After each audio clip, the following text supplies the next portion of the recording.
अस्सलामु अलैकुम।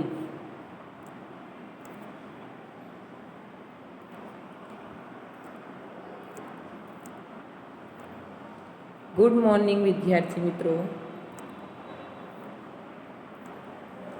तारीख 3/12/20 ધોરણ 5 વિષય ગુજરાતી। વિષયાંક પાઠ 9 કદર, સાહિત્ય પ્રકાર લોકકથા, લેખક દૌલત ભટ્ટ। વિદ્યાર્થી મિત્રો, ગયા અંકમાં શું શીખી ગયા? હા, ગયા અંકમાં આપણે પૂર્વ ભૂમિકા અને લેખક પરિચય મેળવ્યો હતો। આ પાઠના લેખક કોણ છે? હા, શ્રી દૌલત ભટ્ટ। યાદ આવ્યું ને બધાને? પછી આપણે આ પાઠનું શ્રવણ એટલે આ પાઠ સાંભળ્યું હતું, બરાબર ને? અને મેં તમને આપેલું ગૃહકાર્ય આપ્યું હતું, તમને યાદ છે ને?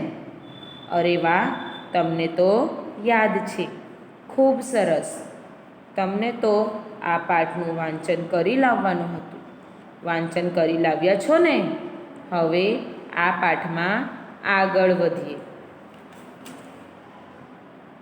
આજના અંકમાં આપણે કદર પાઠની સમજૂતી મેળવીશું, ત્યારબાદ આ પાઠમાં આવતા નવા શબ્દોનું પરિચય મેળવીશું।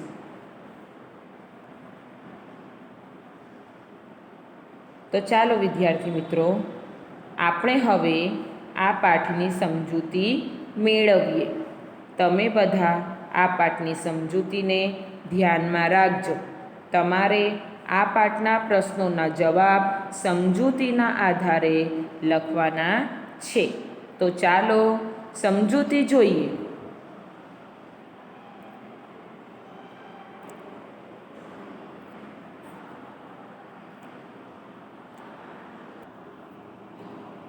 પાઠ 9 કદર। કદર એટલે કદર કરવી। પ્રસ્તુત લોકકથામાં કથાનાયક વાલા કેશરિયાની કોઈ પણ જાતની ઓળખાણ વગર મદદ કરવાની ભાવના અને ઉદારતા પ્રકટ થાય છે। રાઘોબા અમરેલીના સૂબા બન્યા પછી પોતાની આબરૂના રખેવાળને યાદ કરી કદર કરવાનું ભૂલતા નથી।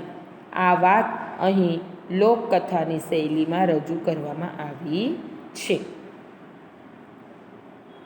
કરુણકી નદી આમ તો નાનકડી, કરુણકી એ નદીનું નામ છે। નદી કેવી છે?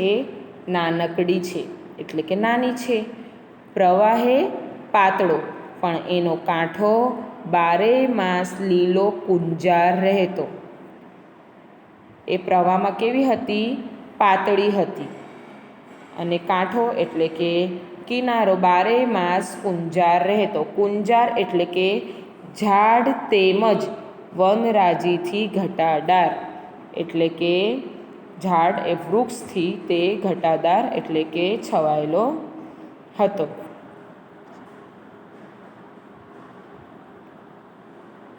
ઘટાદાર વૃક્ષથી એનો કિનારો છવાયેલો હતો। કરુણકીનો કાંઠો ચરી એના ટોપરા જેવા પાણી પીને પશુઓ ગામમાં પાછા વળતા। એટલે કે કરુણકી નદીના કિનારે પશુઓ ચરતા અને પાણી પીને પાછા ગામમાં આવતા। આવી રૂપકડી કરુણકીના કાંઠે ગરણી ગામ આવેલું છે। કયું ગામ આવેલું છે? ગરણી ગામ।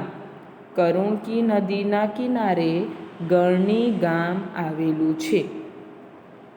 ગરણી ગામ તો ખોબા જેવડું, પણ એની રૂડપ ઉડીને આંખે વળગે એવી। ગરણી ગામ કેવું હતું? ખોબા જેવડું, એટલે કે સાવ નાનું હતું. ગણની ગામ સાવ નાનું હતું, પણ એની રૂડપ ઉડીને આંખે વળગે એવી. રૂડપ એટલે કે સુંદરતા. નાનું હતું અને ખૂબ જ સુંદર હતું. આંખોને ગમે એવું સુંદર હતું. આંખનું સમાનાર્થી શબ્દ શું આવશે? નયન કે લોચન. બરાબર ને? તો ચાલો હવે આગળ વધીએ. ગામમાં વસનારા માણસો ઓલદોલ. ઓલદોલ એટલે દિલાવર, એટલે કે ખૂબ જ દિલવાળા માણસો હતા.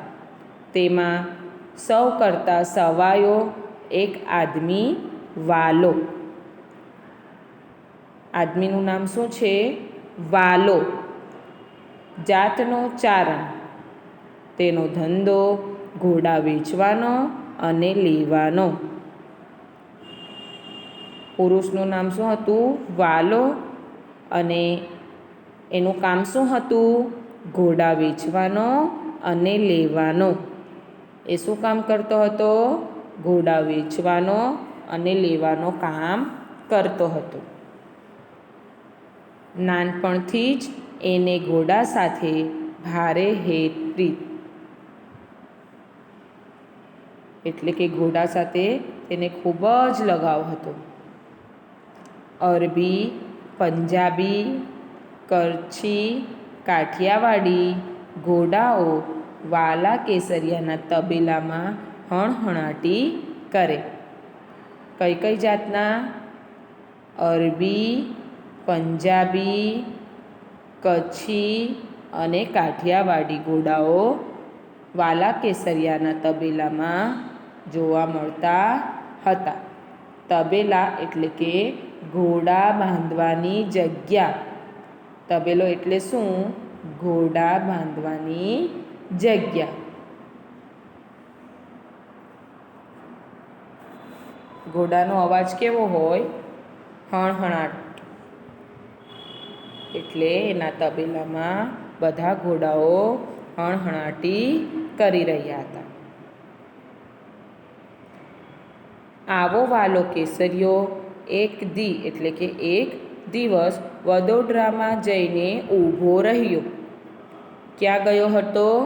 વડોદરા. મીટ માંડતા જ મન થરી જાય એવા ઘોડા જોઈને સૌ રાજી રાજી થઈ જાતા. વાલા કેસરિયાના ઘોડા ખૂબ જ સુંદર હતા દેખાવમાં, એટલે જે કોઈ વ્યક્તિ ઘોડાને જોઈ એ ખૂબ જ આકર્ષિત થઈ જતા. 1000 રૂપિયાની વાંસળી કેડે બાંધીને નીકળેલા કેસરિયાની વાંસળીમાંથી વાટ ખર્ચીમાં 500 તો વપરાઈ ગયા હતા.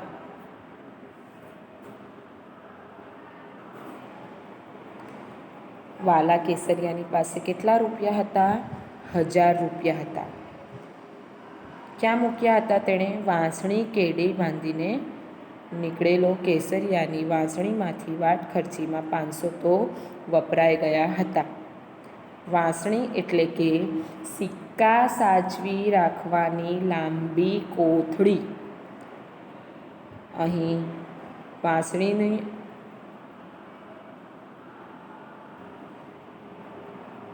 વાંસળી શબ્દોનો અર્થ જુદો છે. જુઓ, વાંસળી એટલે કે સિક્કા સાચવી રાખવાની લાંબી કોથળી. એમાં કેટલા રૂપિયા હતા વાલા કેસરિયાના? 1000 રૂપિયા હતા. 1000 રૂપિયા હતા. કેસરિયાની વાંસળીમાંથી વાટ ખર્ચીમાં 500 તો વપરાઈ ગયા હતા. વાટ ખર્ચી એટલે કે મુસાફરી દરમિયાન ખર્ચવાની રકમ. વાલો કેસરિયો ગામમાંથી વડોદરા આવતા મુસાફરી કરતા એને જે ખર્ચ થયો હતો એમાં એના 500 તો વપરાઈ ગયા હતા. એક પણ ઘોડો ખપતો નહોતો. ખપતો એટલે કે વેચાતો.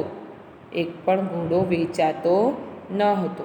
એની કિંમત સાંભળીને સૌ પાછા વળી જતા હતા. કેમ વેચાતો નહોતો? કેમ કે ઘોડાની કિંમત વધારે હોવાથી સૌ પાછા વળી જતા હતા. ઘોડાની કિંમત સાંભળતા જ બધા લોકો પાછા વળી જતા હતા.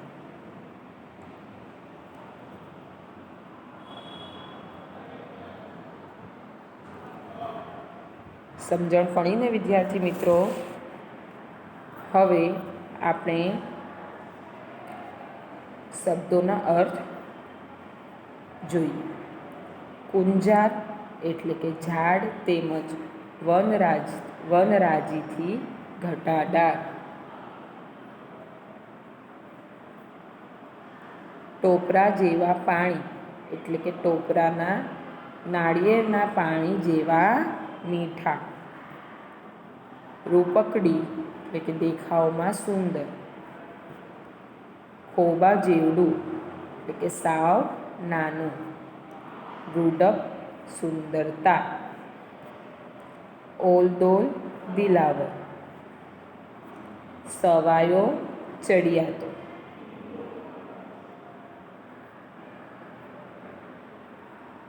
તબેલામાં ઘોડા બાંધવાની જગ્યા. વાંસળી સિક્કા સાચવી રાખવાની લાંબી કોથળી. વાટ ખર્ચી મુસાફરી દરમિયાન ખર્ચવાની રકમ.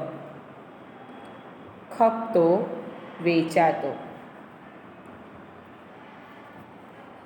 વિદ્યાર્થી મિત્રો, આજના અંકમાં આપણે પાઠની સમજૂતી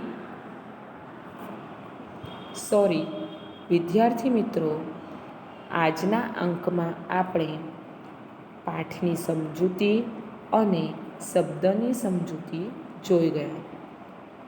આ પાઠ અહીં અધૂરો છે. હવે આવતા તાસમાં આપણે આગળના પાઠની સમજૂતી મેળવીશું. અહીં પાઠ અધૂરો છે. હવે આવતા તાસમાં આપણે આગળના પાઠની સમજૂતી મેળવીશું. આ શબ્દોના અર્થ તમારે ગુજરાતીની નોટબુકની અંદર તારીખ અને વાર સાથે સારા અક્ષરે લખવાના રહેશે અને લખતી વખતે જોડણીનું ખાસ ધ્યાન રાખજો. Thank you.